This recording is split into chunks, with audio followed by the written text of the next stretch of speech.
At my grandmother's 85th birthday, my wife whispered, "Grab your bag. We're leaving." Minutes later, in the car, she locked the doors and trembled. "There's something wrong in that house." I called the police. What they found sent my whole family into panic. I took my wife, Claire, to attend my great-grandmother Margaret's 85th birthday on a weekend afternoon. The familiar house packed with people, voices, and laughter blending with the clatter of dishes. Old stories repeated like a ritual. Everyone tried to look happy, as if keeping a smile in place was enough to make everything fine.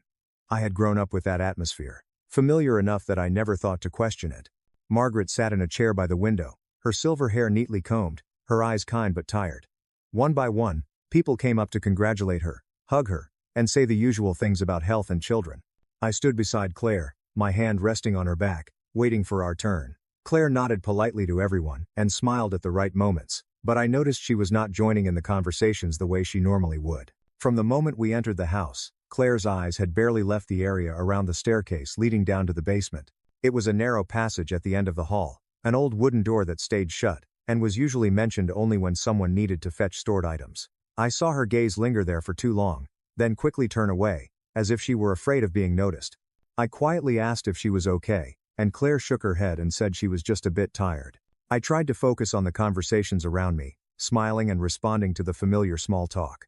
As I did, a damp smell drifted through the air from somewhere, mixed with a faint metallic scent that made me uncomfortable.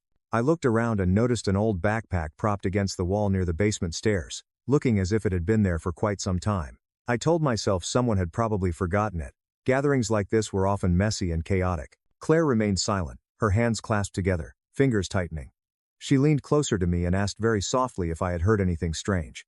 I shook my head, keeping my voice steady, and said it was probably just pipes or mice. The house was old. Claire did not reply. She took a deep breath, her eyes still fixed on that door. The party went on. The cake was brought out, and everyone sang happy birthday to Margaret. I saw Claire flinch when someone wandered too close to the staircase, then relax when they turned away. Her tension finally became impossible to ignore. While everyone was busy cutting the cake, Claire touched my hand, pulled me out of the living room, and led me into a corner of the kitchen where fewer people passed by. The yellow light fell across her face, revealing the panic she was trying to hide. Her voice trembled as she said something felt very wrong, that she could not explain it logically, but her intuition was screaming. I was about to reassure her, about to say we could leave early if she was not feeling well. But Claire shook her head, leaned in close, and whispered urgently, each word forced out. "Daniel, grab your bag. We have to leave here right now." I looked into her eyes, and for the first time that evening, I saw fear with absolute clarity. I did not ask anything else. I just nodded, went back into the living room, and quickly told everyone that Claire was not feeling well and that we needed to leave early. A few surprised looks, a few rushed questions, but no one tried to stop us. I took Claire's hand and led her to the car, forcing myself to keep my steps calm. As soon as the car door closed, Claire locked the doors immediately, her hands shaking so badly she had to try twice. She turned to me, her breathing rapid, her voice almost breaking, and said, "Daniel, someone is in danger in that house." The car pulled away from the familiar street, the lights from Margaret's house fading behind us, but the heaviness stayed lodged in my chest. Claire sat still in the passenger seat, her hands resting on her thighs, fingers tightly interlaced. I turned on the heater, thinking she was cold. But Claire shook her head and said she was fine. She just needed me to listen to everything she had to say. Claire began to explain, her voice low and steady, that while standing near the staircase leading down to the basement, she had heard a very faint sound. It was not the sound of objects hitting each other, and it did not resemble wind, but something compressed, like a breath being held in the throat. She said the sound appeared and disappeared, brief enough to make a person doubt their own perception. I tightened my grip on the steering wheel and tried to keep my voice calm. I told Claire that old houses made all kinds of noises, pipes expanding, mice running through the walls, especially when there were many people around. I mentioned the party, mentioned Margaret's birthday, and said we should not stir everything up over a feeling that was hard to define. As I said those words, I realized I was trying to convince myself more than her. Claire turned to look at me, her eyes no longer panicked as they had been in the kitchen, but sharp and strangely clear. She said she understood what I was thinking, that she had also questioned whether she was being overly sensitive. But there were details that could not be explained by habit or familiarity, the same familiarity I had always relied on. She brought up the locked basement door, the old backpack propped against the wall, and the faint metallic smell that I had noticed as well. She spoke slowly, as if fitting pieces together, saying that no one locks a basement when the house is full of people without a reason.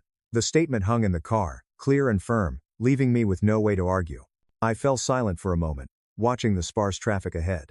Images of Margaret's house surfaced in my mind, past gatherings, evenings when I ran around freely, and never once thought about the basement. The familiar sense of safety in my family suddenly felt fragile, like a thin coat of paint covering long-standing cracks.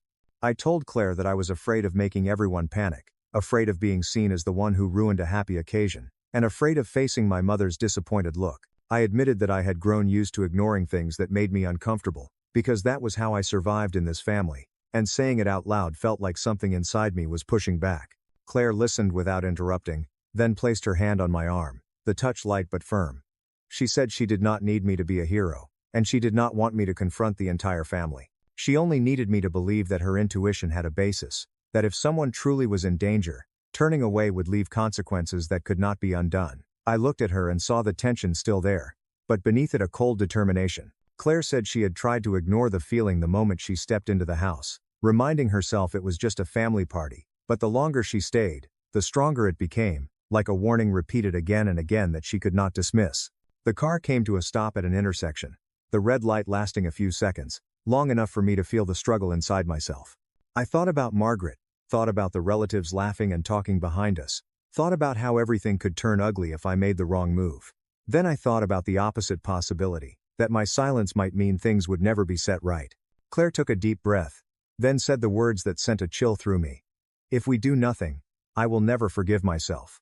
I pulled the car over to the side of the road, turned off the engine, and stayed where I was, as if not stepping out yet meant everything could still be undone. Claire looked at me without urging or pressing, simply waiting. That silence made me understand the decision was mine, and that I would have to live with it no matter how it turned out. I took out my phone and called my mother. She answered quickly, her voice still cheerful, laughter and the clink of dishes audible in the background. I asked about the basement, and asked whether anyone had been down there recently. She went quiet for a few seconds, then let out a light laugh and said I was overthinking, that the basement was just for old storage, and there was nothing to worry about. I told her that Claire felt something was wrong, that we had heard a sound. My mother's voice softened, the laughter gone, but she kept the familiar rhythm of someone trying to smooth things over. She reminded me that it was Margaret's birthday, told me not to make a big deal out of it, not to put the whole family in an awkward position over vague feelings. I tried to say more, but she cut me off, talking about responsibility, about keeping the atmosphere calm, about how my grandmother was elderly, and could not handle unnecessary stress.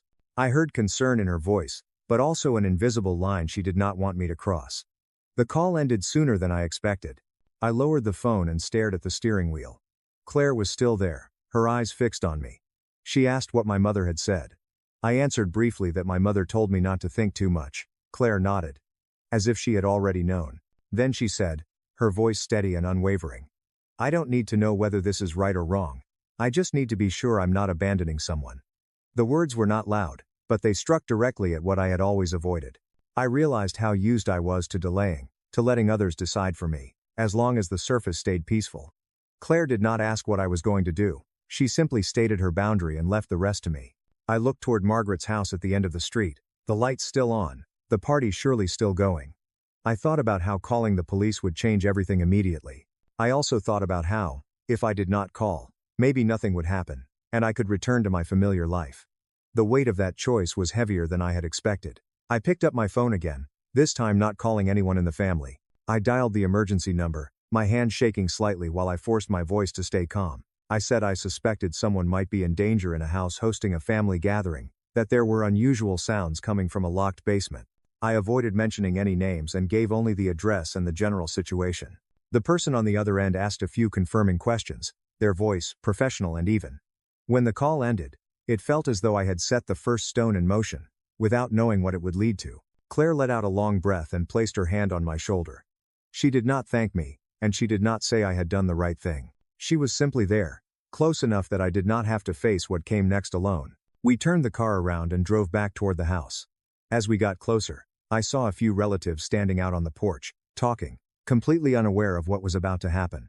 I parked in the same spot and did not get out right away. For a brief moment, the thought crossed my mind to leave, to drive far away, and let everything pass on its own. That thought vanished when I remembered what Claire had said in the car. We stepped inside the house just as sirens sounded at the gate. One police car pulled up, then another. The laughter and chatter inside faltered, as if someone had suddenly lowered the volume of the entire room. I saw my mother turn toward the door, her expression shifting from surprise to tension. The officers came in and asked who had made the call. I stepped forward, my heart pounding, and said it was me. Several gazes turned in my direction, and someone whispered, asking what was going on. Before I could say anything else, Uncle Robert walked over and stopped in front of me, his face hardening quickly. He stared straight at me, his voice low but sharp, clear enough to cut through the spreading silence. "What do you think you're doing?"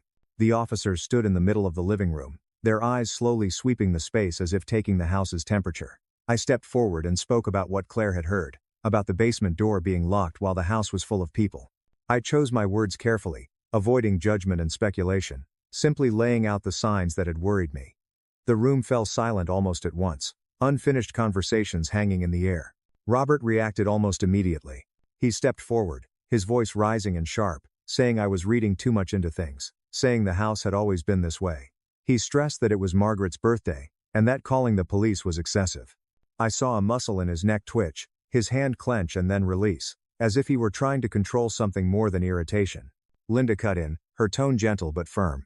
She said the basement had not been used for a long time, that it was only for old items, cardboard boxes, and a few broken things. She smiled, trying to make everything sound ordinary, saying there was no point in checking. A few people nodded automatically, as if familiarity could stand in for an answer. Claire stood close beside me, saying nothing, but I felt her body tense. Her gaze settled on the door at the end of the hallway, then shifted to Robert. What I saw in her eyes was not accusation, but fear. That fear spread to me, making my earlier reassurances feel thin and fragile. The officers listened and asked a few brief questions, focusing on the basement door. One asked who had the key, and another asked when the door had last been opened. Robert said the key had been lost long ago, that it was probably somewhere in the storage room. His voice slowed as he said this, as if the answer had been prepared in advance. The air grew heavier. People standing near the door began to step back, forming a small empty space in the middle of the room. I heard sighs, chairs scraping, whispers that cut off halfway.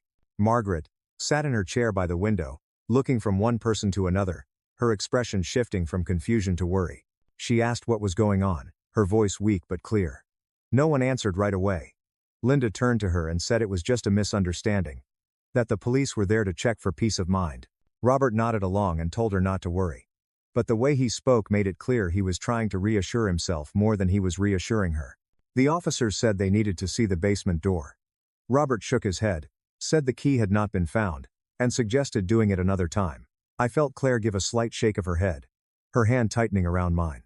I understood that if we backed down now, everything would close back up, and the worry would be pushed down with that door.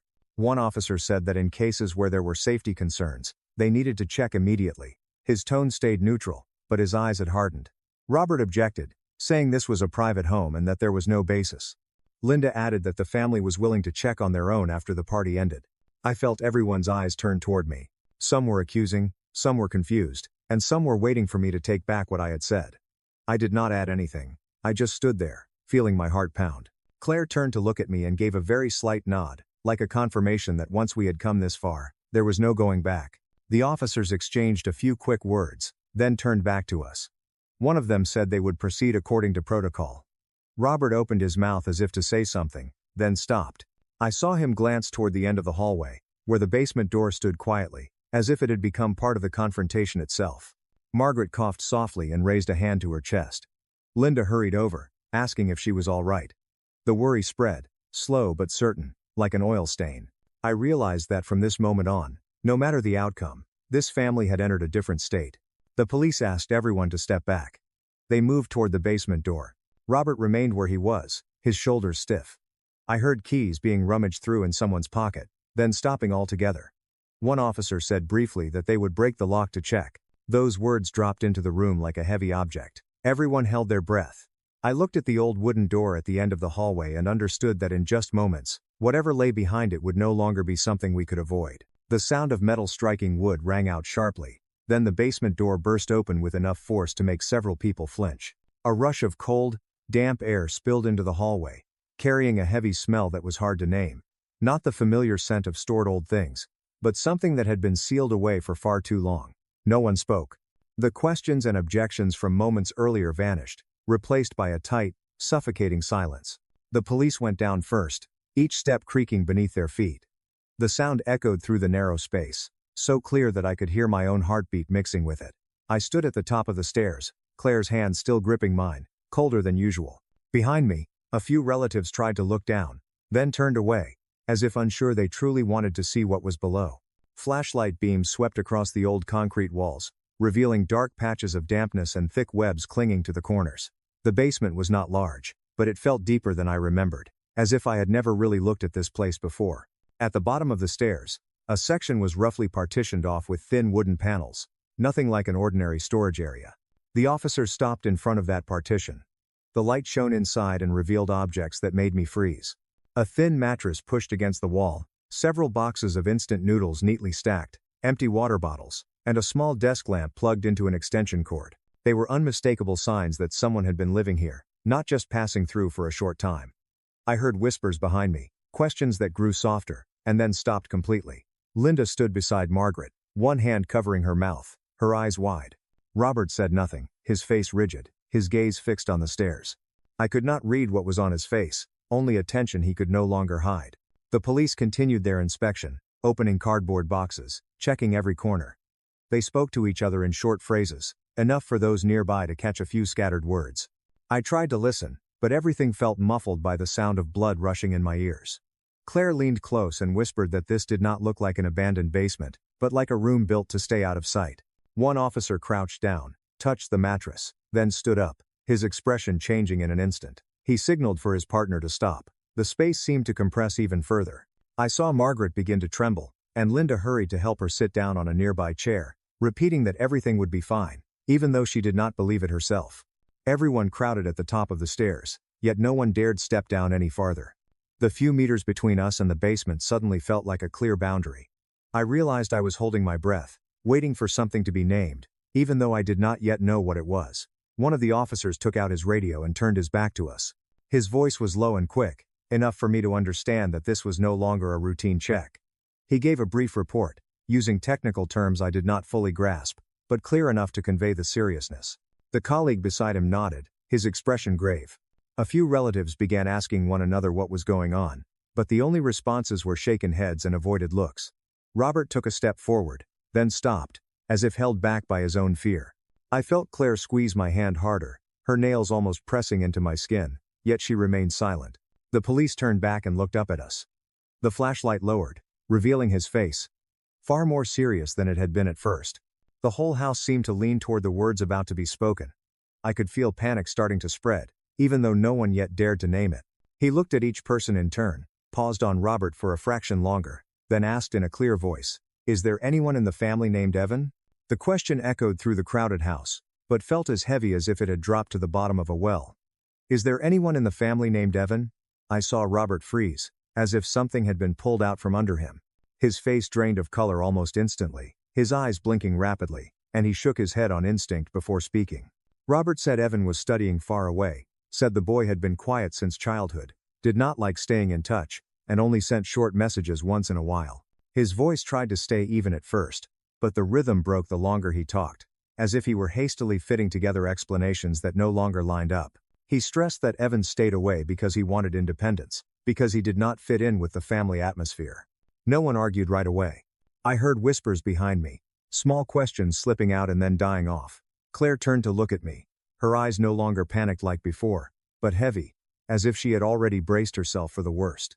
I held her hand and realized mine was shaking. The police did not debate with Robert. They went back to the basement and continued checking the items behind the wooden partition. One officer brought up an old wallet and placed it on the table by the stairs. Inside were an ID card, a student card, and several photos with worn edges. I saw the name Evan printed clearly on the card, along with this house's address. Robert stepped forward, looked at the wallet, then recoiled as if burned. He muttered that it was just old stuff, that Evan must have forgotten it the last time he visited. But the police brought up more items, a small notebook, several sets of clothes that had clearly been worn many times, things that could not be explained away, as belongings left behind during a brief visit. Linda covered her mouth, her eyes wide. Margaret looked on from her chair, her gaze drifting, as if she were trying to piece together old memories. I saw her lips tremble, then she asked who Evan was. Asked whether he was the boy who used to sit alone in the corner during past family gatherings. No one answered her. Robert began speaking faster, his voice rising. He repeated that Evan did not fit in, that the boy preferred to keep to himself, that he had thought letting Evan take care of himself would be better. Those words fell into an emptied room, stripped of the weight they once carried. I realized he was trying to protect a story that could no longer stand. The police asked Robert when he had last seen Evan. Robert went quiet, then said he could not remember clearly. Maybe before Evan went away to school. That answer made several people glance at one another. I thought of recent gatherings, remembered a familiar presence no one ever named. As if Evan had slowly faded into the background of the house. Margaret suddenly clutched her chest and pitched forward. Linda cried out and rushed to support her. The room erupted into brief chaos. Someone ran to get water, and someone called her name. I saw Margaret's eyes close, her face pale. Voices overlapped, calling out to her again and again, but she did not respond. The police asked everyone to step back to make room. One of them said they needed to call an ambulance. At the same time, the inspection continued, as if it could no longer be stopped. Robert's explanations gradually lost their audience. He sat down on a chair, both hands clutching his head, repeating that he did not know, that he thought everything was fine. Claire stood beside me, her voice low and slow, saying that some people disappear inside their own homes because everyone assumes someone else is paying attention. I did not reply. I just looked down at the floor, where pieces of birthday cake had been crushed underfoot. The party everyone had tried to preserve had collapsed in a way no one had anticipated. The police returned to the living room. One of them stood in front of us, his voice firm and clear. He said they had identified the person found in the basement. The entire room went dead silent, as if all the air had been pulled out. I felt Claire lean closer to me, as if searching for something to hold on to. He said the name Evan, repeated it once more, then said that he was deceased. No one screamed, and there was no immediate wailing. People stood still, each facing their own thoughts. I saw Robert look up, his mouth opening, but no sound came out. The police added that they were working to determine the cause, that at present there were no signs of anyone else being directly involved. Those words passed through me without settling. The only thing I heard clearly was the truth that had just been named, heavy and impossible to take back. One officer stepped closer to Claire and me, his voice lowered, as if he did not want the whole house to hear. He spoke very softly, just loud enough for us. He had been here alone for a very long time.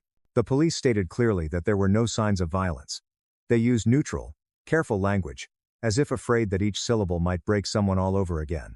Evan had ended his own life in a makeshift space in the basement, directly beneath where we had been eating cake and laughing. That truth hung in the room, needing no further explanation to silence everyone. Robert could no longer stay on his feet. He collapsed into the nearest chair, his hands falling limply to his sides, his eyes empty. He murmured that he thought Evan liked being alone, that the boy had been distant since childhood, quiet, uninterested in conversation. He said it partly as self-defense, partly as a belated confession. No one argued, because everyone had thought the same thing at some point. I looked around the room and saw familiar faces avoiding one another's eyes. Linda stood against the wall, her arms wrapped around her elbows as if trying to keep herself from shaking. My mother bowed her head, lips pressed tight, saying nothing. Margaret had been lying down on the couch, her eyes closed, her breathing weak, but steady. Her birthday had turned into a moment no one in the room would ever forget, whether they wanted to or not. Claire stood beside me, not crying. I realized she was forcing herself to stay alert, as if letting go would make everything collapse. Her eyes followed every movement the police made, as if she wanted to be sure Evan would not become another story told quickly and forgotten again. I held her hand and felt the tension running through her fingers into mine. The police continued their work, quiet and deliberate. One of them came up from the basement holding a small notebook with a worn cover and placed it on the table, saying they had found it in the space where Evan had been living. No one stepped closer right away. The notebook lay there, thin and fragile, yet heavier than anything else in the house. Robert's eyes reddened when he saw it. He said he did not know Evan kept a journal, that the boy had never mentioned it. The police opened it, did not read aloud, and only scanned a few pages before stopping. I saw the handwriting, small, even, filling every page, as if Evan had tried to make himself smaller so he would not take up too much space. The police said the notebook described the feeling of being invisible, of living in a crowded house where no one truly asked how he was. Evan wrote about dinners with laughter overhead, about sitting quietly in a corner, waiting for someone to say his name. Those words did not need to be spoken out loud to make the room unbearably heavy. Claire turned to me, her voice rough, and said that some people disappear long before they actually leave. I nodded, but my throat tightened. I thought about past gatherings, about a quiet boy sitting still, someone I had noticed but never once reached out to. At the time, I had assumed Evan simply needed his own space. The police stopped at the last page of the notebook. He hesitated briefly, then said the final line was very short. I do not know why, but I already knew it before he read it. When the words were spoken, I felt something in my chest clamp shut. If I disappear, no one will even notice. The sentence carried no anger, only exhaustion. It pulled the room into a different kind of silence, no longer panic, but raw confrontation. Robert lowered his head, covering his face with both hands. Linda turned away, her shoulders trembling slightly. My mother raised a hand to her mouth, but no words came out. I stood there, my mind empty. Old images surfaced without warning. Evan standing in the hallway, Evan sitting on the steps, Evan quietly slipping away when conversations grew loud. I remembered the last time I saw Evan clearly, at a previous gathering, when he looked at me as if he wanted to say something. I had turned away and chosen to talk to someone else, thinking there would be another time. That thought struck like a blade, leaving me unable to breathe. No one was handcuffed. There was no reading of rights or accusations echoing through a room that had completely changed. The police said they would complete the necessary procedures, that the initial conclusion pointed to suicide, and that many steps still remained. Those statements passed over everyone, leaving behind a cold emptiness. My family came apart in a way that left no visible debris, only the quiet snapping of ties that had once held everyone together. Robert sat still, no longer trying to explain. Linda stood a short distance away from him, her gaze fixed on the floor. My mother moved closer to Margaret, took her hand, and spoke familiar words of comfort that she herself did not believe. The house was still full of people, yet each person seemed pushed into a private space that no one else could enter. The police left one by one, the door closing behind them with a soft but final sound. The last noise of the evening dissolved, replaced by small sounds, sighs, chairs shifting, someone calling a name, and then falling silent. I stood beside Claire, feeling that every movement had become unnecessary. We were asked to leave. No one stopped us. A few people nodded, a few turned away. Margaret opened her eyes and looked at me for a long moment, as if she wanted to say something but could not find the words. I bent down and took her hand, feeling the fragility of someone who had lived long enough to witness too much loss. I said we would call later. She nodded faintly. Claire and I stepped outside. The night air was colder than I expected. The house behind us sat under pale yellow light, peaceful to an almost unbelievable degree. I realized I had once seen this place as an anchor, a point of return. Now it felt like a memory rewriting itself. One line at a time. In the car, we did not speak. Claire stared straight ahead, her hands resting on her thighs, her breathing slowly evening out. I drove more slowly, as if speeding up might cause everything that had just happened to break open again. The familiar road passed under the streetlights, each stretch pulling up a fragment of the evening that had just closed. I thought about Evan, about the small room in the basement, about the pages filled edge to edge in his notebook. I thought about how our family had learned to interpret silence as personality, withdrawal as choice. None of us woke up one morning intending to hurt Evan. This tragedy did not need a villain to step forward. It only needed enough people to believe that everything would somehow be fine. Claire finally broke the silence with a very quiet sentence. She said she wished someone had asked Evan a simple question, asked whether he was okay. I nodded, feeling my throat go dry. I remembered the last time I had turned away, remembered how easy it was to leave things for later. That later never came. The car stopped in front of our house. I turned off the engine and stayed seated for a moment longer.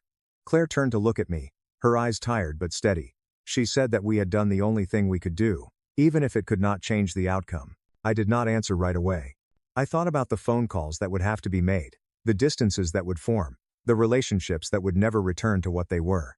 Before going inside, I looked back down the road behind us. I understood that from now on, every family gathering would carry a new silence with it, a name that would be spoken in a different tone. I also understood that some people do not need to be pushed away to disappear. They only need to be forgotten for long enough.